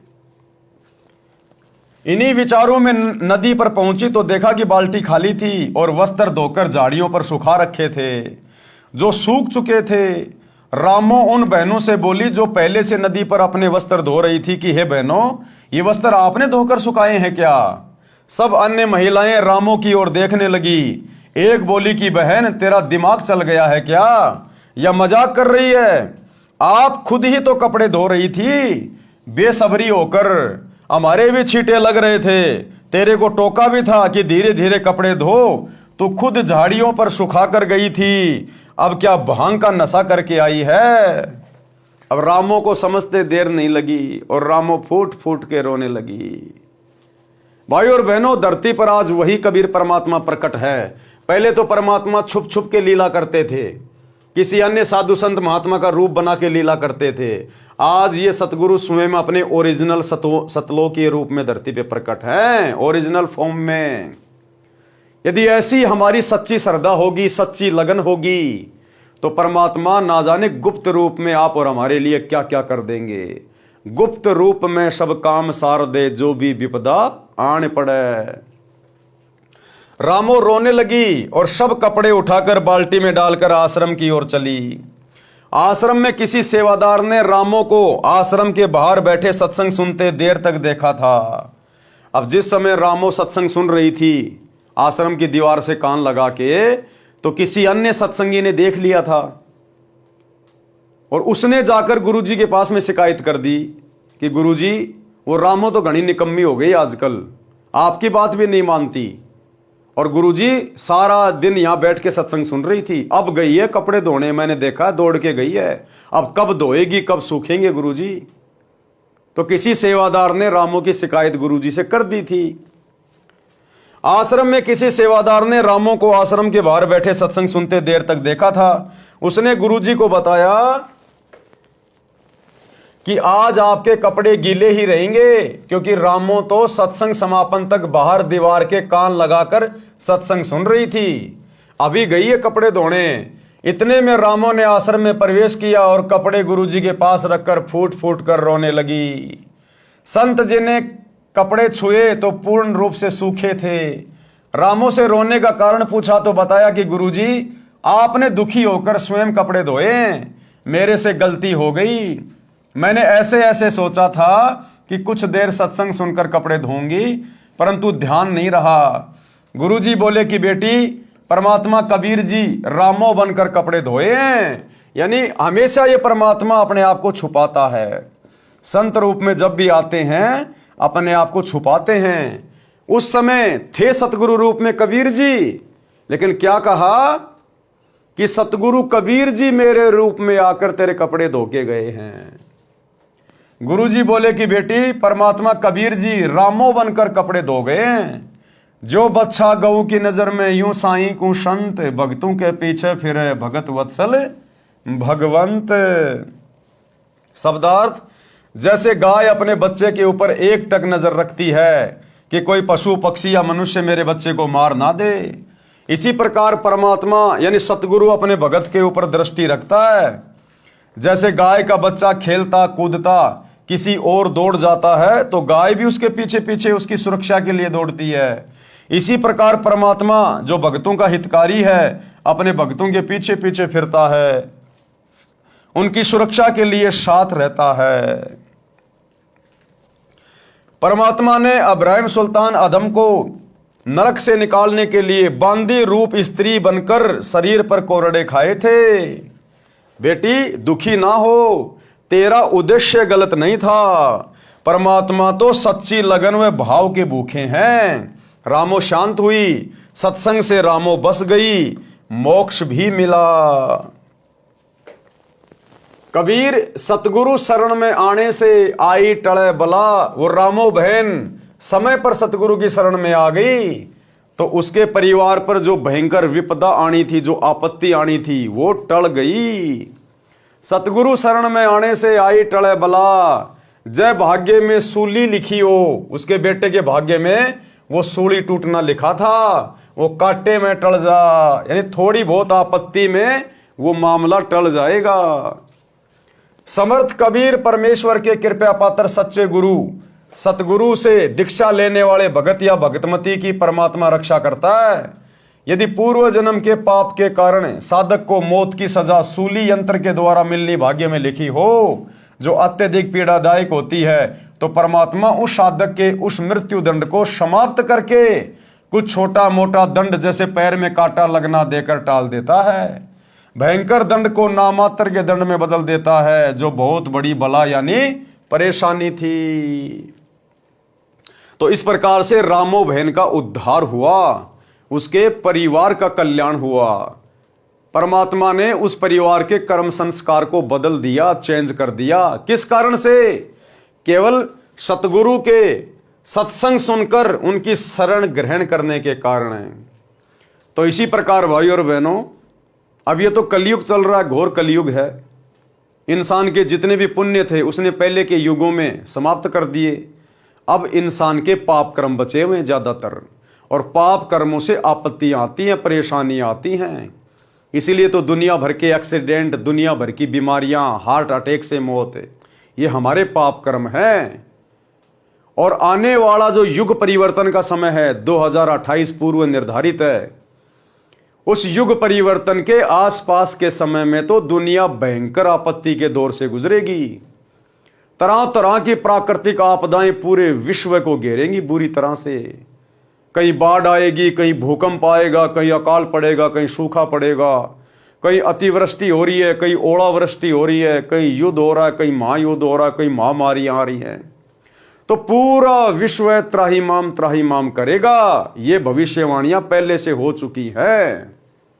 और वैसे भी परमात्मा कहते हैं कि जब इस पृथ्वी के ऊपर उग्र परिस्थितियां हो जाती हैं, उस समय परमात्मा सतगुरु रूप में आके प्रकट होता है यहां पर। तो आने वाले समय में जो जो लोग, जो जो परिवार आज थोड़े बहुत सुख को प्राप्त करके संतों के शरण से दूर है, कोई छोटी मोटी नौकरी लगा हुआ है, कोई अधिकारी है, कोई मंत्री है, कोई राजा है, उन्हें लगता है कि हमें संतों की आवश्यकता नहीं है, हमारे घर में ठाठ बाट है। एक सेकंड लगेगी, ये ठाठ बाट साइड में होते एक सेकंड में। बड़े बड़े लोग, बड़े बड़े पैसे वाले, बड़े बड़े मंत्री, प्रधानमंत्री हेलीकॉप्टर में मर जाते हैं, एरोप्लेन उनका क्रैश हो जाता है, एक सेकंड में सब कुछ चला गया जिनके पास में सब कुछ था। तो भाई और बहनों, आने वाले समय में इसी प्रकार से आपत्तियां आएंगी। उस समय आपकी वो नौकरी, आपका वो मंत्री, वो प्रधानमंत्री, वो सेनाएं आपका बचाव नहीं करेंगी। बचाव करेगी भक्ति, और वो भी सच्चे सतगुरु की शरण में आकर की गई भक्ति। इसलिए आप लोगों को पहले ही चेताया जा रहा है इन कथाओं के माध्यम से, इन पुस्तकों के माध्यम से। ये संदेशा सतगुरु रामपाल जी भगवान आप लोगों तक पहुंचा रहे हैं कि समय रहते और सतगुरु के सत्संग वचन सुनकर उनकी शरण ग्रहण कर लीजिए, अन्यथा आने वाला युग परिवर्तन का समय बहुत विनाशकारी है। उस समय फिर तुम्हारी कोई रक्षा, किसी प्रकार का कोई बचाव नहीं होगा। परिवार के परिवार तबाह होंगे, परिवार के परिवार। तो रामो बैर की कथा से शिक्षा लेनी चाहिए। और अतिशीघ्र मोबाइल सबकी जेब में है, मोबाइल जेब से निकालकर यूट्यूब पर जाकर सर्च करें सृष्टि रचना सतगुरु रामपाल जी भगवान, और ज्ञान सुनना ग्रहण करें और अतिशीघ्र शरण में आ जाएं। आगे हमें परमेश्वर एक और कथा सुना रहे हैं, चोर कभी धनी नहीं होता। लोग सोचते हैं कि हम चोरी करके धनी हो जाएंगे। जैसे आजकल दुनिया भर के फ्रॉड बेचारे भोले भाले व्यक्तियों के साथ में हो रहे हैं, जिनको साइबर फ्रॉड कहते हैं। बेचारों को गुमराह करके उनके खाते से पैसे वगैरह निकाल लेते हैं, या कोई रिश्वत लेता है, कोई मिलावट करता है, कोई चोरी करता है और सोचता है इसी प्रकार से हम धनी हो जाएंगे। ये तो आप और हमारी जीव सोच है, बहुत छोटी सोच है। हम धन से धनी नहीं हो सकते चोरी करके, उल्टे काम करके। हम पाप कर्मों के धनी हो सकते हैं, पाप की मालगाड़ी भर सकते हैं हम। और चलो तुमने किसी के साथ में ठगी कर ली, चोरी कर ली, मिलावट करके तुमने पैसे भी कमा लिए, वो पैसे तुम्हारे साथ में नहीं जाएंगे। अंत समय में तुम्हारा शरीर भी साथ नहीं जाएगा। वो पैसे कमाने में तुमने जितने पाप किए वो तुम्हारे साथ में जाएंगे। वो पैसा तुम्हारा यही रह जाएगा, खाया खर्चा जाएगा। और अगर चोरी करने से सेठ बना जाता हो तो भाई मेहनत कौन करेगा? फिर मेहनत कौन करे? अगर चोरी करने से ही अगर सेठ बना जाता हो, धनी बना जाता हो, तो पूरी दुनिया आज चोरी ना कर रही होती। किसान खेतों में मेहनत क्यों करता? कोई इंसान नौकरी क्यों करता? मजदूर मजदूरी क्यों करता? सब चोरी ना करते। तो ये तो हमारी छोटी सोच है। चोरी करके हम केवल अपने कर्म बिगाड़ सकते हैं, पाप कर्मों की पोटरी बांध सकते हैं, अपने परिवार के ऊपर आपत्तियां पैदा कर सकते हैं। क्योंकि जिस घर में चोरी का पैसा आता है, जिस घर में रिश्वत का पैसा आता है, उस परिवार के सदस्यों को जहर देने की जरूरत नहीं है। वो चोरी, ठगी, रिश्वत का पैसा एक दिन उस परिवार के लिए जहर का काम करेगा। कोई एक्सीडेंट में मरेगा, कोई बीमारी में मरेगा, कोई हार्ट अटैक से मरेगा, कोई लड़ाई झगड़े में मरेगा।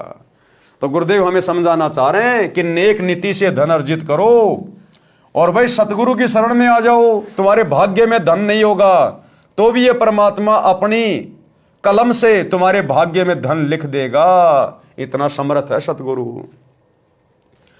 कबीर परमेश्वर जी अपने विधान अनुसार एक नगर के बाहर जंगल में आश्रम बनाकर रहते थे। यानी ये कबीर परमात्मा सतगुरु रामपाल जी भगवान चारों युगों में ये भिन्न भिन्न रूप धारण करके, वेश धारण करके हम आत्माओं को अपनी शरण में लेकर हमारी बैटरी चार्ज करते रहते हैं। हमें इस भक्ति युग तक लाने के लिए परमात्मा असंख्य रूप बनाकर जगह जगह लीलाएं करते हैं। कहीं पर आश्रम बनाकर 10 साल रह जाते हैं, कहीं 20 साल रह जाते हैं, अचानक से कहीं चले जाते हैं, किसी को पता ही नहीं चलता। तो ऐसे ही एक नगर के पास में छोटा सा आश्रम बनाकर कबीर परमात्मा एक संत वेश में रहा करते थे। कुछ दिन आश्रम में रहते थे, सत्संग करते थे, फिर भ्रमण के लिए निकल जाते थे। उनका एक जाट किसान शिष्य था जो कुछ ही महीने से शिष्य बना था। किसान निर्धन था, उसके पास एक बैल था, उसी से किसी अन्य किसान के साथ मेलजोल करके खेती करता था। 2 दिन अन्य का बैल स्वयं लेकर दोनों बैलों से हल चलाता था। फिर 2 दिन दूसरा किसान उसका बैल लेकर अपने बैल के साथ जोड़कर हल जोतता था। किसान अपने कच्चे मकान के आंगन में बैल को बांधता था। एक रात्रि में चोर ने उस किसान के बैल को चुरा लिया।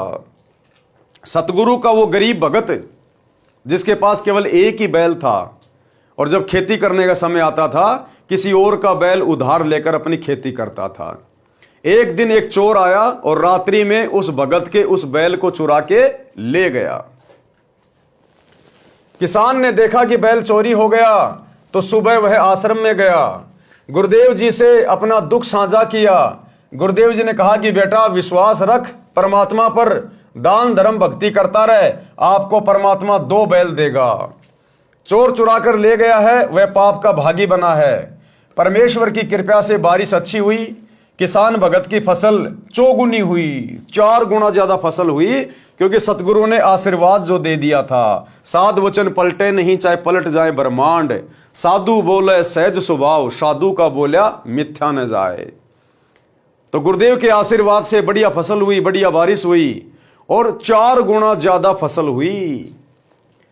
किसान भगत की फसल चौगुनी हुई। भगत किसान ने 2 बैल मोल लिए और उनको अच्छी खुराक खिलाई। बैल यानी सांडों जैसे ताकतवर हो गए। गांव में उसके बैलों की चर्चा होती थी।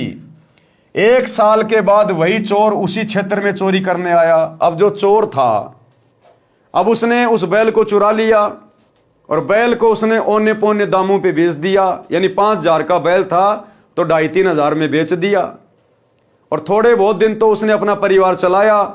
अब कितने दिन चोरी के पैसों से परिवार चलेगा? साल भर के बाद में जब पैसे खत्म हुए तो फिर से वो चोरी करने के लिए निकला और उसी गांव की तरफ आ गया। 1 वर्ष पश्चात वही चोर उसी क्षेत्र में चोरी करने आया। कहीं दांव नहीं लगा। उसने विचार किया कि जिसका बैल चुराया था उसके घर देखता हूं, हो सकता है कोई और बैल ले आया हो।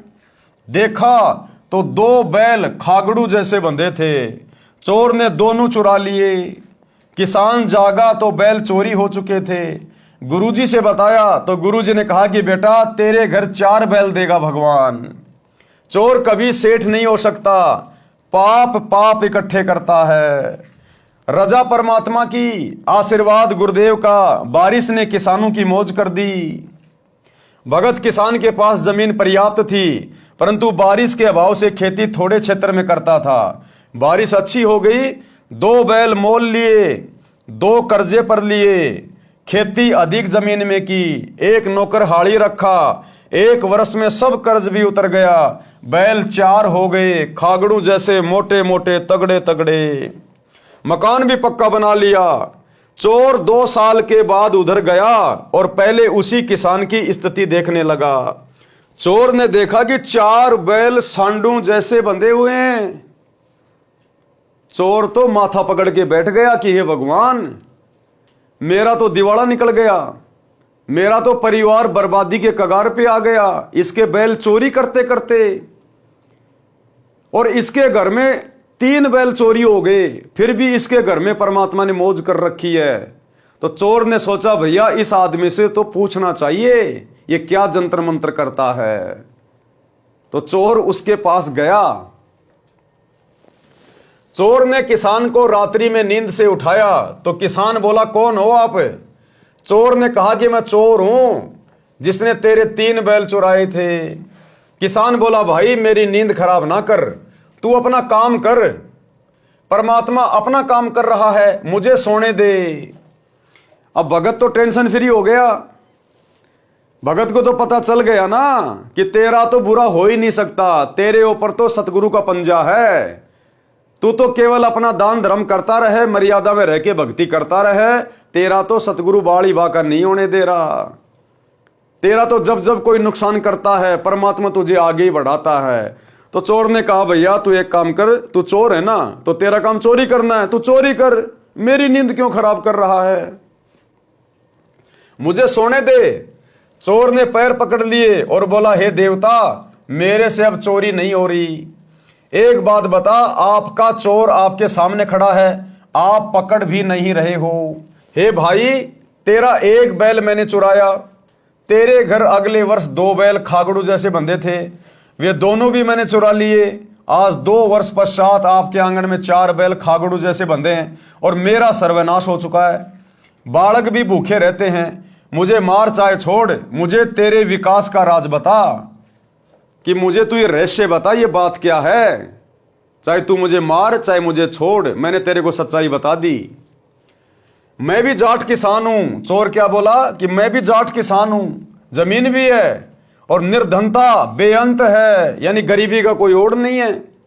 भगत किसान ने उसको कहा कि आप स्नान करो, खाना खाओ। चोर ने वैसा ही किया। फिर भगत उस चोर को आश्रम में लेकर गया, गुरुदेव से सब घटना बताई। गुरुदेव ने चोर को समझाया। 7-8 दिन भगत किसान ने अपने घर पर रखा और प्रतिदिन गुरुजी से मिलाकर सत्संग सुनाया। चोर ने दीक्षा ली।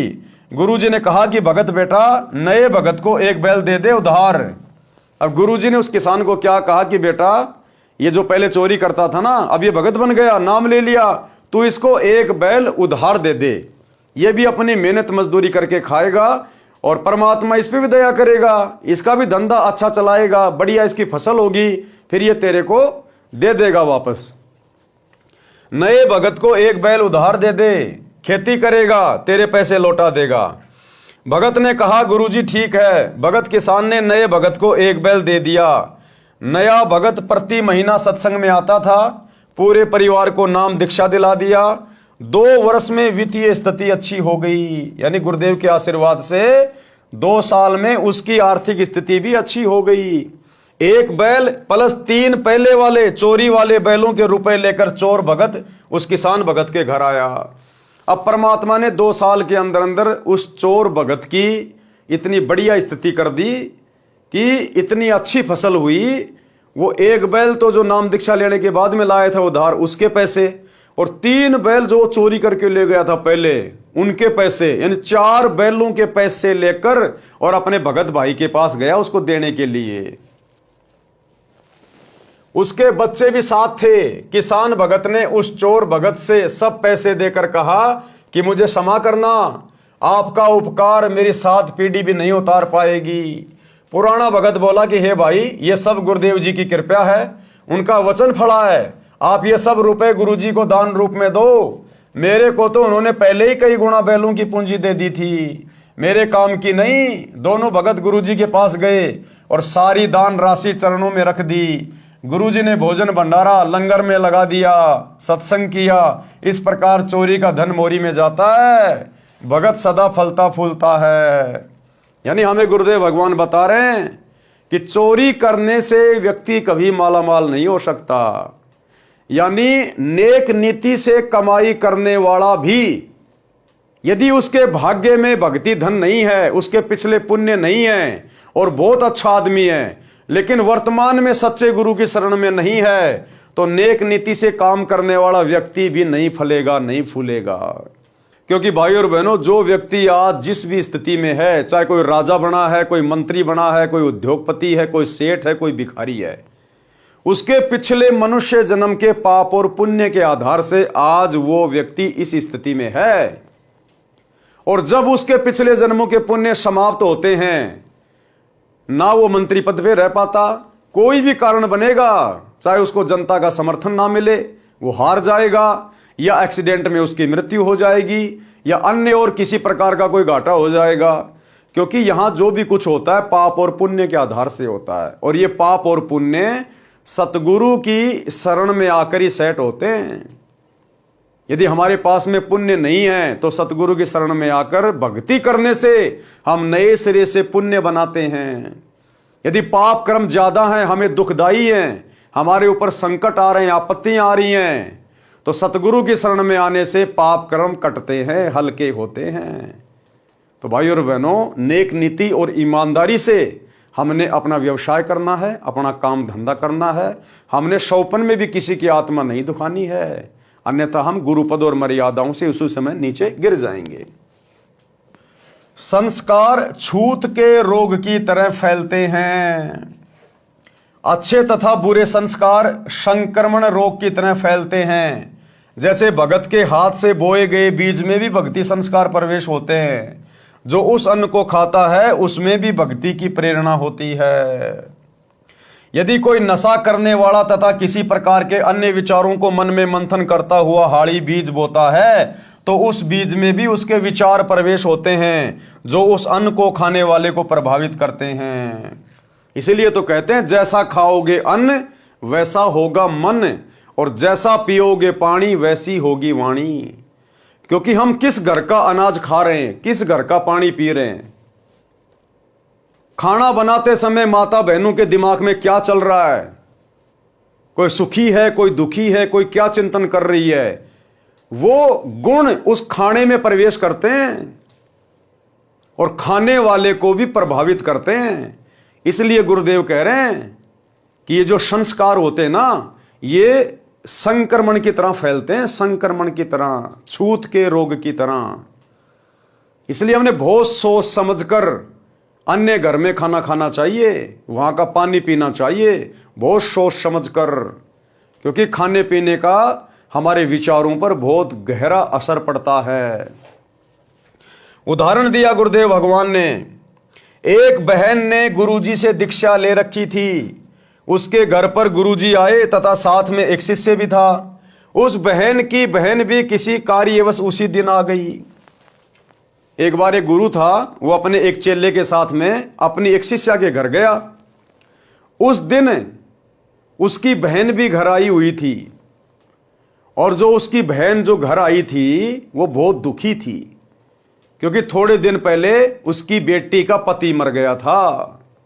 इस बात को लेके बड़ी चिंतित थी वो कि हे भगवान मेरी बेटी का क्या होगा, हे भगवान मेरी बेटी विधवा हो गई, अब इसका आगे क्या होगा। और वो खाना बना रही थी उन संतों के लिए, और खाना बनाते बनाते इस प्रकार के चिंतित विचार उसके दिमाग में चल रहे थे, और वो सारे विचार उस खाने में ऐड हो रहे थे। रात को उस संत के चेले को सौंपन आया। एक बहन ने गुरुजी से दीक्षा ले रखी थी, उसके घर पर गुरुजी आए तथा साथ में एक शिष्य भी था। उस बहन की बहन भी किसी कार्यवश उसी दिन आ गई। उसका दामाद मृत्यु को प्राप्त हो गया था। लड़की के छोटे छोटे बच्चे थे, वो बहुत चिंतित थी। रह रहकर विचार उठ रहे थे कि बेटी का निर्वाह कैसे होगा। बेटी तो उजड़ गई, देवर जेठ किसी के नहीं होते, बच्चों को कौन पालेगा। हे भगवान ये क्या बनी, कौन से जन्म का पाप आड़े आ गया। उपदेशी बहन भोजन बनाने लगी तो उसकी बहन उसकी सहायता करने लगी। वो जिसका दामाद मर गया था वो भी खाना बनाने में सहयोग करने लगी। अधिक भोजन उस बहन ने बनाया जिसका दामाद मर गया था। संत भगत खाना खाकर सो गए। सुबह भगत ने गुरुदेव जी से कहा कि हे गुरुदेव, आज रात्रि में निंद्रा के दौरान मन बहुत दुखी रहा। जैसे मेरा दामाद मर गया, बेटी के छोटे छोटे बच्चे हैं, उनकी बेहद चिंता सताती रही। इसका क्या कारण होगा, कैसे निर्वाह होगा। गुरुजी ने अपनी शिष्या से पूछा कि बेटी आज रात्रि का भोजन किसने बनाया था। उसने उत्तर दिया कि मेरी छोटी बहन आई है, उसने बनाया था। संत ने पूछा उसको कोई कष्ट है क्या। शिष्या ने उत्तर दिया कि गुरुदेव कष्ट तो बहुत ज्यादा है।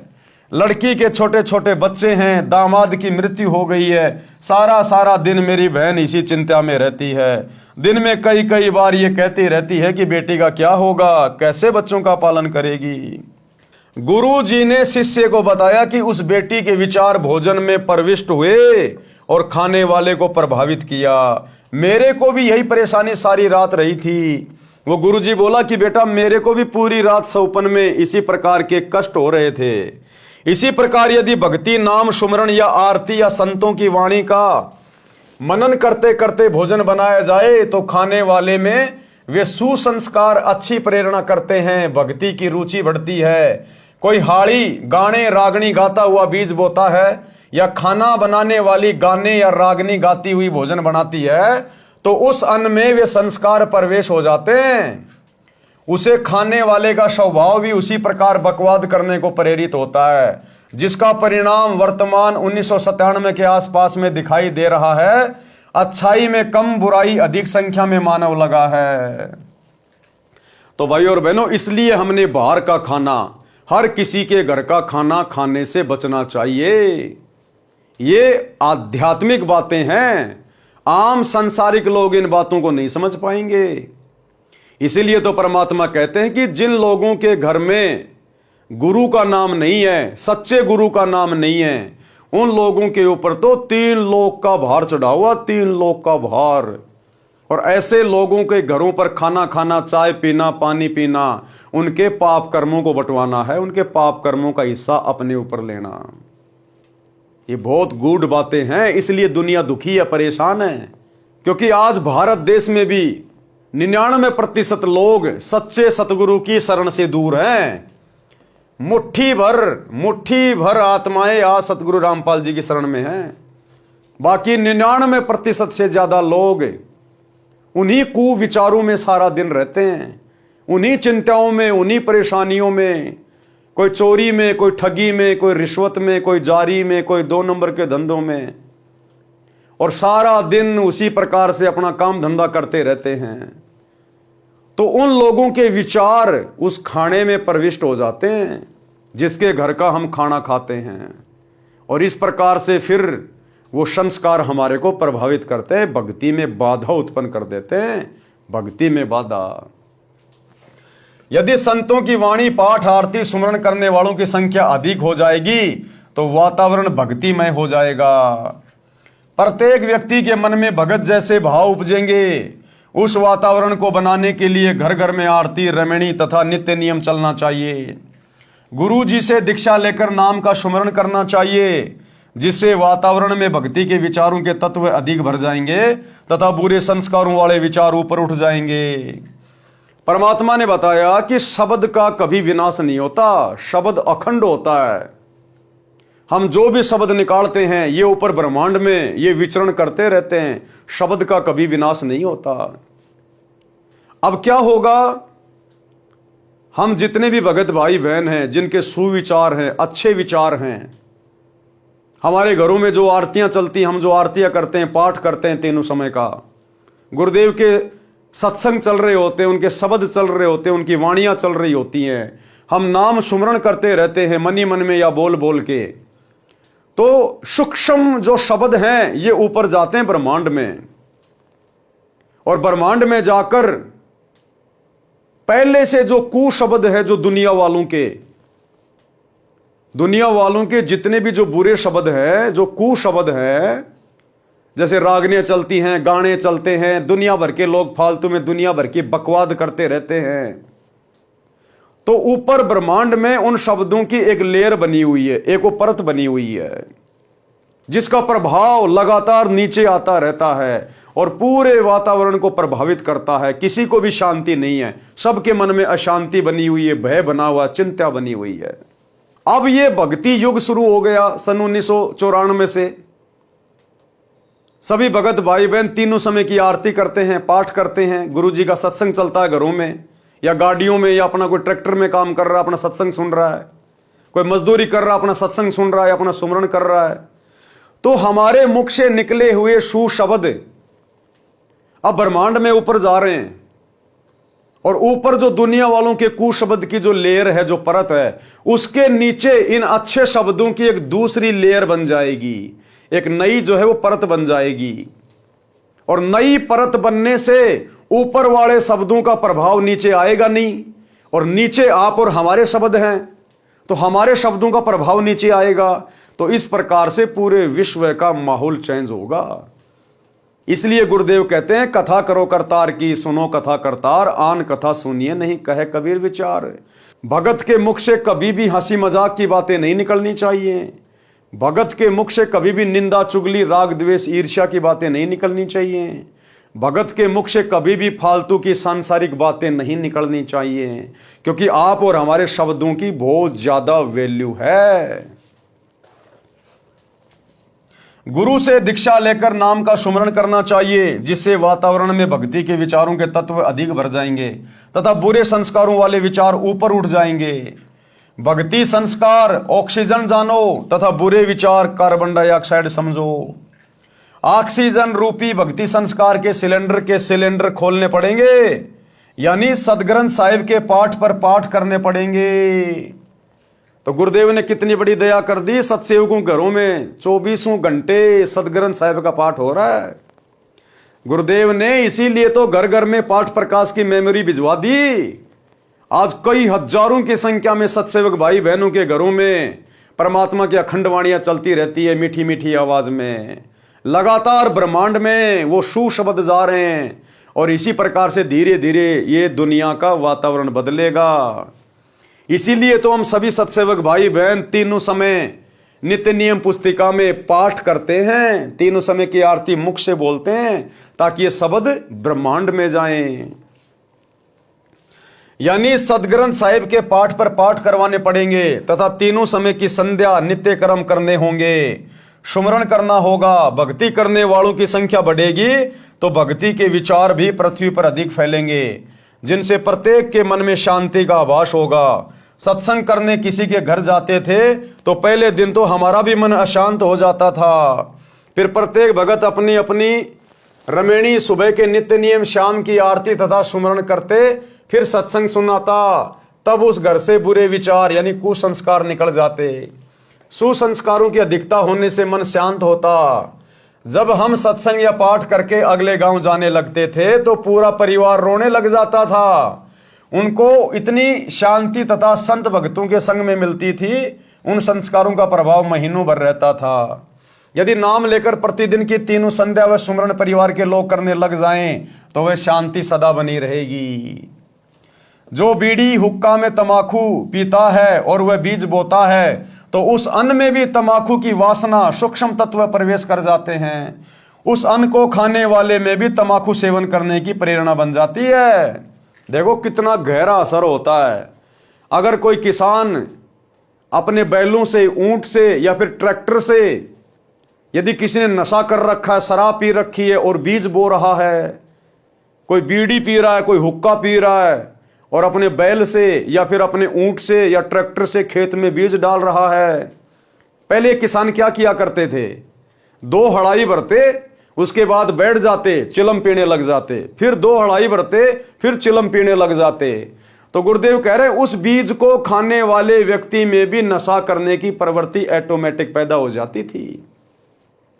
और अब हम भगत भाई बहन अपने अपने खेतों में जब अपने गुरुदेव भगवान का सत्संग सुनते सुनते या सुमरण करते करते बीज बोएंगे, खेती बाड़ी करेंगे, फसल की जो है हम कटाई करेंगे, क्योंकि भगत का तो या तो सत्संग सुनेगा या फिर सुमरण करेगा, और तो कोई काम है ही नहीं।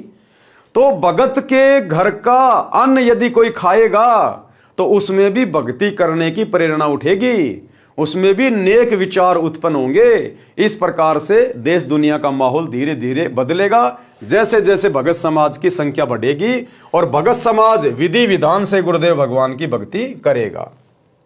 जिस कारण से नशा तेजी से युवाओं में बढ़ रहा है।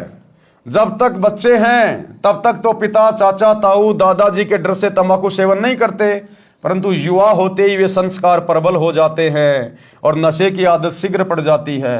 मेरा उद्देश्य है किसका? गुरुदेव भगवान का। मेरा उद्देश्य है कि मानव समाज से नशा तथा अन्य सर्व बुराई जड़ से समाप्त करके धरती पर स्वर्ग बनाऊं। परमात्मा कबीर जी का कहा वचन साकार हुआ देखना चाहता हूं। उन्हीं की प्रेरणा व शांति से यह अनमोल कार्य सफल हो रहा है। ये दास तथा मेरे अनुयायी सच्ची नीयत से इस मिशन की सफलता के लिए प्रयत्नशील है। सफलता की पूरी आशा है। जब गुरुदेव भगवान ने कह दिया कि सफलता की पूरी आशा है तो उसे कोई मिटा नहीं सकता। साध वचन पलटे नहीं, पलट जाएं ब्रह्मांड। सांसारिक चूचू में भक्ति करनी पड़ेगी। तो भाई और बहनों, आज के वीडियो में हम केवल इतना ही लेंगे। हम धीरे धीरे इस पवित्र पुस्तक जीने की राह के ऊपर वीडियो बनाते हुए आगे बढ़ेंगे, क्योंकि हमारा मकसद केवल वीडियो बनाकर छोड़ना नहीं है। हमारा मकसद है इन कथाओं से शिक्षा लेना। सतगुरुदेव भगवान हमें क्या समझाना चाहते हैं, हमें कैसा भगत बनाना चाहते हैं, अपने मिशन को किस प्रकार से आगे बढ़ाने के लिए आप और हम सभी भगत भाई बहनों ने सेवा करते हुए मिशन में सहयोग करना है। ये पूरा विश्व अपना ही भाई बहन है। सभी इसी कबीर परमात्मा सतगुरु रामपाल जी की आत्मा है, इन्हीं के बच्चे हैं। आज हमें इस बात का पता चल गया, अन्य भगत भाई बहनों को अभी इस बात का आभास नहीं है। तो हमने अपने आचार विचार व्यवहार से, अपनी बोलचाल से, अपनी भक्ति से हमने सभी के सामने ऐसा उदाहरण पेश करना है, अपनी मर्यादाओं को ध्यान में रखकर, ताकि सभी आत्माओं की रुचि भक्ति की ओर बढ़े। और ये असर सामने वाले पे उस समय होगा जब हम खुद अपने गुरुजी के वचनों को फॉलो करेंगे और एक नेक भगत की तरह हम लोग व्यवहार करेंगे। तो भाई और बहनों, आज के वीडियो में केवल इतना ही। कल रात्रि 8 बजे सभी भगत भाई बहन फिर से लाइव जुड़िए।